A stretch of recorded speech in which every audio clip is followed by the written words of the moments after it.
Welcome to Showtime on Trust TV, your one-stop show for all entertainment gists, buzz, and celebrity interviews.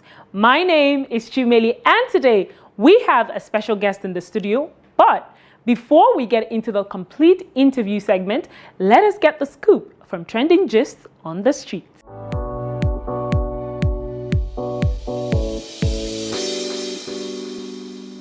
Nigeria to the world again. Afrobeat superstar Davido pulled up on The Breakfast Club this week, and let's just say it was more than just a promo run. Anything like this interview, we might just be entering a new era of the king of Afrobeats. Moving on to a special moment. Two living legends, Bongo Zikwe and Osofia, lit up the big concert stage in a night that had everything: soul, satire, and serious throwback energy. Bongo's Ikwe took the spotlight with a performance that was nothing short of captivating. Known for his rich voice and poetic storytelling, Bongo's turned the stage into a theater of love, sharing timeless ballads that explored romance, heartbreak, and his ongoing quest for true love. He teamed up with younger acts like Atela and the Lupus Band, blending generations and vibes to give us a performance that was emotional, classy, and unforgettable. Then came the one and only Osofia, who flipped the mode with pure comic brilliance, performing his iconic hit, Oyibo, I Go Chop Your Dollar. He had the crowd in stitches. That signature Osofia humor, his flair, satire, and stage charm, still undefeated. The night was a perfect blend of music and comedy, a celebration of Nigerian culture in full color. Now, this one had me laughing and thinking at the same time. Content creator and comedian Craze Clown recently shared a hilarious yet all too relatable story about a friend of his who is a therapist. According to Craze, his guy packed up, relocated to Nigeria, and set up a therapy clinic in Lagos. But a year in, let's just say things did not go as planned. According to Craze Clown, his friend hasn't been able to help a single client through therapy. Some come to the sessions to beg him for money, and he even had to fight a patient. Whew, Amor, from therapist to part-time NGO.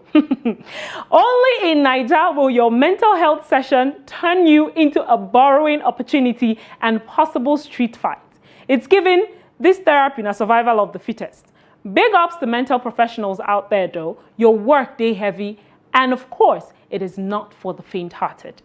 On the other hand, the Afrobeat sensation that's been causing waves worldwide, Rema, is gearing up for his 2025 HEIS World Tour, and the excitement is real. Set to kick off in Edmonton, Canada on April 11th, this tour promises to light up stages across North America, Europe, and Asia. Fans are in for a treat, with stops at iconic venues like Madison Square Garden in New York, the legendary O2 Arena in London, and even the Accor Arena in Paris. But that's not all. Rema will also be gracing the Coachella stage for both weekends this year. Talk about a global takeover. His sophomore album, HEIS, is setting charts on fire, and you know the tour is going to have some insane performances. You better get your tickets because Rema is about to take us on a wild ride. Brace yourselves, folks, because the 17th HEIS Awards nominations are out and things are already heating up. Leading the charge this year are some heavy hitters in the Nigerian music scene, including Rema, Ira Star, and Davido. Rema is dominating with 7 nominations, including Artist of the Year and Afrobeat Album of the Year. No surprises there. Ira Star is following close behind with her stunning nominations for Best R&B Performance and Song of the Year, while the legendary Davido is bringing the heat with his own slew of nods. Mark your calendars for April 27th, 2025, because this ceremony at the Eko Convention Center in Lagos is going to be packed with jaw-dropping performances, a star-studded guest list, and of course, some well-deserved wins. Now, hold on to your seat, folks. The one and the only Nicki Minaj has been named Billboard's greatest female rapper of all time, surpassing legends like Missy Elliott and Lauryn Hill. Billboard's editorial team unveiled their list, placing Nicki at the pinnacle of the female rap excellence. And let's be real, did we expect anything else? Her impact is undeniable. From her chart-topping singles, flawless flows, and that unstoppable charisma to her boundary-pushing music videos, Nicki has consistently redefined the rap game and earned her throne. Remember when she dropped Super Bass and had everyone rapping along? Classic. But it's not just about the hits. Nicki's influence extends beyond music. She's a trendsetter, a cultural icon, and a force to be reckoned with. This accolade adds to a long list of achievements, solidifying her legacy in the annals of hip-hop history. Now, if you're wondering who else made the cut, here's the top 5 squad. At number 5, Queen Latifah, the boss who did it all, from rap to acting and with style. At number 4, Lil Kim, the bad girl who's got everyone talking. At number 3, Lauryn Hill, the poetic genius who made us all want to rethink life. At number 2, Missy Elliott, the OG who showed us how to mix rap and fun like no one else. And at number 1, Nicki Minaj, the queen of rap. Duh. Let's be real though, the Barbs have been holding it down for years, and Nicki's long list of accomplishment continues to prove that she's not just part of the game, she redefined it. So the next time you hear Super Bass or see Nicki's name pop up on your timeline, just know she is the GOAT of female rap, and Billboard agrees. That is all we have for you for this segment. Let us get back into the studio for the interview. Welcome back to Showtime. Today we have a very special guest in the studio. He is a filmmaking icon, a creative genius, a storytelling powerhouse with, behind some of Nollywood's boldest films. If you love clever plots and rich characters and stories that stay with you long after the credits roll, then you've already felt his magic. That's it. Please join me in welcoming the one and only, the brilliant Emil Garuba. Hello, sir. Hello. Why did you start with a laugh? Because I'm not sure, everything you said, if that's true or not, but I'll take it. Please take it. Please take it. That is from our hearts, and that is the truth. Okay. It's very wonderful to have you here in the studio. Nice. Thank you. I'm honored to be here. It's an excellent studio. Thank you very, very much. Thank you. It's an honor, but we're going to go straight into the questions because we do not have, a lot of time on our hands. Okay. Okay. All right.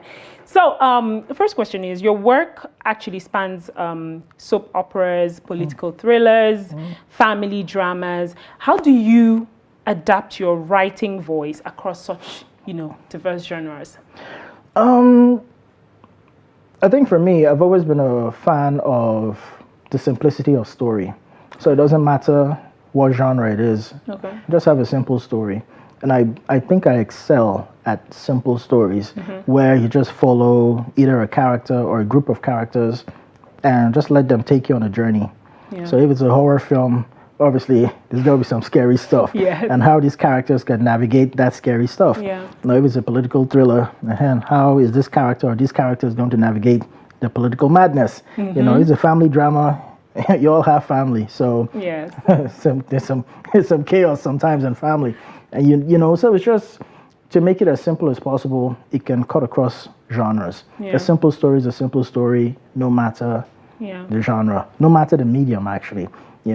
So I try to keep it as simple as possible, but something that is very relatable, something that's very human, and I think that's what I excel at. Okay, so for you mostly it's the journey of the characters that's like one of the most important things in your stories. Yeah, because we follow characters. They say story is king. Yeah, but what makes a story? It's the characters. You need memorable characters. You need recognizable characters. And the thing, like when we're watching films or reading books, it's the characters.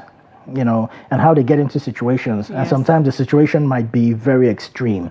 So now how does this character get out of that situation? You watch a Tom Cruise film, you expect some crazy stunts. How did he get himself into that? It's very bombastic, it's very epic, but then he gets out of it and he goes and he does something else. So you're following Tom Cruise's character. You're following that character all through. Get into all sorts of stuff. So for me, if you have memorable characters, you would have a memorable story. Okay. Ends up being a memorable film. Yeah. Okay. So when you're writing, what comes first? Is it the theme? Is it the character? Is it the plot? What exactly do you start off with before creating the whole story? It's sometimes I could have a title. I might just have like an interesting title. No, I have to form a story around it, And sometimes that title could just sit for a very long time because I haven't figured out the story to go with that. But most of the time, my storytelling process is usually what if. Okay. What if we're having this interview right now and I don't know, gunmen take over the building? That's a story, Has nothing to do with us. No, of course. But maybe, well, what floor are we on? On like the second floor. It might have to do with guys on the fifth floor. Yeah. Nothing to do with us, but now we're on lockdown, and they might not even know what's happening here, that kind of stuff. But we can't get outside. So now we have to start making video to send to police or security forces, like, hey, come and get us on the second floor. They have taken over the building. So just came up with a story, just us sitting here. And that's an interesting story. Yeah, and it can go either way. Yeah. So we can make it horror. Maybe somebody conducted ritual on the first floor, and now the whole building is on lockdown. That's a horror film. Yes, and there are demons roaming the building. It could be a rom-com. I don't know. We could be having a little flirty thing happening. It turns into a romantic comedy. See what happens from there. We've already done the action film with the terrorists that have taken over. Yes. What else? Different genres. Yes. So it just cuts across. With the same premise. So it's just what if this thing happened? What if this thing happened? What if? I love telling stories of the story behind the story. Yeah. Nigeria got independence in 1960. And we heard people went abroad and they talked and they gave us independence. But is that the real story? What was happening here? I want to tell the story of the people that were here. Maybe helping Azikiwe, Awolowo, and all those other people there. Yeah. And I don't want to know about what happened there. What was happening here? While all that was going on. Yeah, will they come back? Did they arrest them? They went to talk in front of parliament. What's happening? We're not going to get this thing. So the drama that was happening here, that's the story I want to tell. No one's told that story. Yes. So stuff like that. I'm like, I want to tell the story people are not telling. Okay, that is very beautiful, and I'm going to take you up on that, backstage. Okay. So, what is a recurring theme in your stories that the audience might not immediately notice, but means a lot to you personally? Hey, I'm going to out myself. I don't know if it's a theme. Okay. Okay, yeah, it's theme. It's family. Okay. So you probably have to go back and watch things that I've written, but every member of my family, I've used their name. I've used them as characters. Oh, okay. Yeah. Okay. That is actually very beautiful. Yeah, I think so. Well, the thing is, they're all involved in what I do. Okay. We all have different skills. Yeah. And sometimes I just don't want to research something. So I call my older brother, hey, guy, you know about all these things, Abi. And so if this thing happened and this thing happened, it is like, yeah. Okay, thanks. But then I put him in the film. Yeah. But he might not know he's in the film. Yes. Until he's watching the film. He's like, well, is that, that's me. I'm like, yeah. So sometimes it's subtle, and I just like to take my family with me on this journey. Yeah. And sometimes even, they might give me the title to a film. To work on, yeah. You could call me at 2 a.m. Hey, Emil, this title I think is good. Use it. I don't know what for. Just use it. Bye. That's it. Oh, okay. I'll write it down. Yeah. And maybe in 5 years' time, like, that was that title that you gave me at 2 a.m. Yeah. Yeah. So I think for me, that's it. It's nothing life-changing, I guess. It's nothing big. There's nothing political. I'm not trying to say anything except that I'm just carrying my family with me where I go. That's beautiful. Okay, so you've co-written for landmark projects like Lionheart and of course Road to Yesterday. What do you think makes a screenplay truly Nigerian at heart, regardless of the genre? I think it has to have a certain voice that's anywhere it goes, anyone that reads it that is Nigerian, whether you're home or abroad, will know that that's a Nigerian story. Yeah. You know, I don't care how long you haven't been in the country. You know, you could have been in America for 50 years. Yeah. But when you read the scripts, there are things you recognize, like, yeah, This is Nigerian. This is Nigeria. Yeah. You know, so I think once you're able to do that, I think that's one thing accomplished. That's something accomplished. That's a Nigerian somewhere else recognize that this is a Nigerian story. This is home. Yeah. You know, I could be sitting in a bar in Paris somewhere, and a Nigerian film comes on, and I'm like, everything else is quiet. Yes. I'm watching a Nigerian film, you know. And other people are like, what are you doing? That's a film from home, you know. Yeah. Okay, so you've worked on multiple AMVCA winning projects. What has been, to you, what do you think has been the most pivotal career moment so far, and why? That's a tough question. I don't know. I'm not sure how to answer that. Maybe because I don't look at milestones like that. I know there's this saying, I think even in the industry, whether it's Nigeria or Hollywood, you're only as good as your last project. You're only as good as your last film. So that one has ended. What are you doing next? You know, maybe that one gave you awards and gave you something. Yeah. But I've never really had a moment where I'd say, oh, I've blown or something. Yeah. I don't know. Maybe I got paid more for a certain project than the last or something. I don't know. But I think maybe feeling. Yeah. And when I think, okay, this was more of a personal thing for me. I usually don't like writing about myself. I can write about my family, but not about myself. You exclude yourself. Yeah, because I don't know how to portray myself.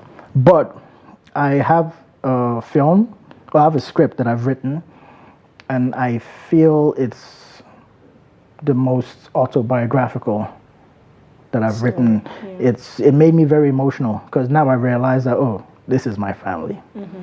But then I'm like, it wasn't supposed to be my family. But the more I was writing, the more I could just take information from these people. I'm like, and yeah, why not? It's my family. Yeah, they'll watch it, they'll see themselves. But for me, when I finished it and I was all teary-eyed, I'm like, okay, now I have to make this film. Yeah. You know, so for me, it wasn't anything external, it wasn't a nomination or anything. It was just that I finished this story, but I need to make this film, and I'm gonna make the film. You know, but that was, for me, I look at it as I wasn't able to do this 10 years ago. I wasn't able to do this 5 years ago. But I've done it now, and it was a big moment. So hopefully you guys get to watch the film. Oh, I was just about to ask when, we're expecting to see the film. When I get money to make the film. The money will come. I know that. And we'll be waiting. Okay, no, I'll be here first, don't worry. Oh, perfect. Thank you. So as a mentor with Film Lab Africa and participant in global initiatives like Realness Institute, Episodic Lab, how do you bridge local storytelling with international storytelling framework? It's easy. We have a certain way of doing things in Nigeria as far as filmmaking goes. And it is because, I feel it is because we don't really have all the infrastructures in place. That could be argued. I mean, I've walked into sets where it seems like they have everything, you know, but we're just not producing the type of quality that it should be with everything, seemingly everything, you know. So I don't know, but I feel if we can have a lot of those checks and balances, a lot of those structures in place, we can now incorporate those global best practices. Now, we try to have like base salary. We try to have guilds that help writers and actors and directors and all these people. We try to have all those things, put all those things in place. These are the structures that we need. But sadly, like almost everything Niger, it needs careful scrutiny. Okay. It needs watchdogs. It needs people that care enough to keep these things together. Exactly. Yeah. I can write a script. It'll look like a script, but if I send it for an international competition, they're like, what is this?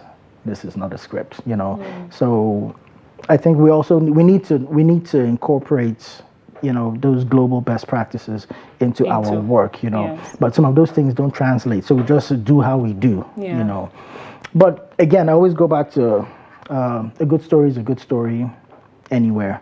So as long as we have a good film that comes out and it is recognized and it does resonate outside of Nigeria, I think you've done a good job. Okay, thank you very much for that response. This is still Showtime on Trust TV. We'll be going on a very quick break and we'll return shortly.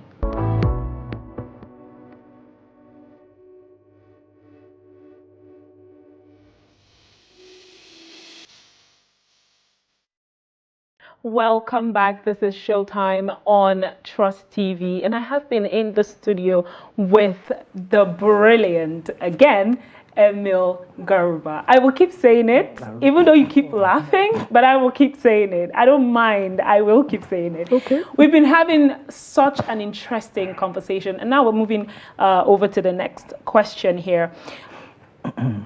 What do you think the next 5 years would hold for Nollywood storytelling, especially while we're, in the streaming era? I feel it's still going to be more of the same. No improvements? In what? Storytelling? What is storytelling? So now this is the thing. Not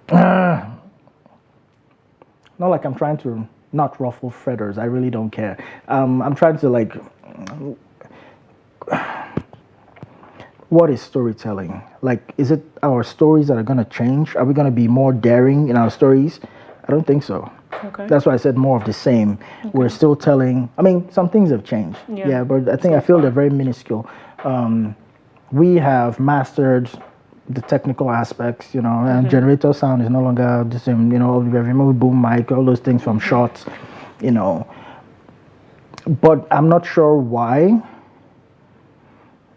we are still not daring with our stories. Is it because of censorship? Will we be censored? Example, I want to tell a story about the LGBTQ community in Nigeria. Don't tell that story. Don't tell her this, and they'll come for you. Who will come for me? It's just not done. What's just not done? What? Explain to me why I can't tell that story. Is it that we don't have LGBTQ people in Nigeria, or we shouldn't be promoting them? Yeah. But the storytelling, am I promoting them, or I'm just telling their story?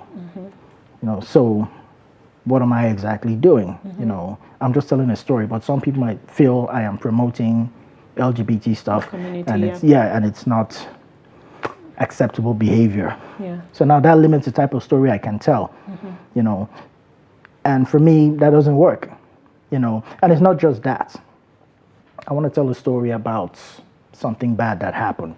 Now we can't tell that story. Why? Because maybe the people that did that bad thing haven't been caught yet, so we don't want to revisit that because we haven't healed. How long is it going to take for us to heal? I don't know. So I can't, don't tell that story.